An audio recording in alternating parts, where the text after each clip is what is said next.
Friends ఈ రోజు సాంబార్ చూద్దామండి. దానికోసం ఒక కప్పు కందిపప్పుని శుభ్రంగా కడుక్కుని తగినన్ని వాటర్ పోసుకుని కుక్కర్ లో పెట్టి 3 విజిల్స్ వచ్చేంత వరకు ఉడికించండి. పెద్ద నిమ్మకాయ సైజ్ అంతా చింతపండు నానబెట్టుకోండి.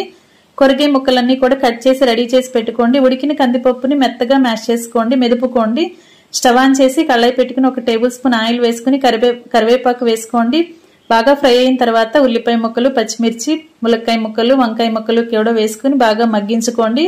ముక్కలు మగ్గిన తర్వాత ఆనపకాయ ముక్కలు, దోసకాయ ముక్కలు, టమాటో ముక్కలు కూడా వేసుకుని 1 టేబుల్ స్పూన్ సాల్ట్ వేసుకుని బాగా మగ్గించుకోండి. ఇప్పుడు 2 టేబుల్ స్పూన్లు కారం వేసుకుని 1 గ్లాస్ వాటర్ పోసుకుని ముక్కలను బాగా మెత్తబడేంత వరకు ఉడికించుకోండి. ఉడికిన ముక్కల్లోకి 1 కప్పు చిక్కటి చింతపండు రసం తీసుకుని బౌల్ నిండా వాటర్ తీసుకుని పోసుకోండి. సాంబార్కి తగినన్ని వాటర్ పోసుకుని మదుపుకున్న పప్పుని 2 టేబుల్ స్పూన్లు, సాంబార్ పొడిని 1 టేబుల్ స్పూన్, బెల్లంని వేసుకుని కాగించుకోండి. పోపు రెడీ చేసుకుని సాంబార్లో వేసుకుని సర్వ్ చేసుకోండి. మరొక రెసిపీతో మళ్ళీ కలుద్దాం.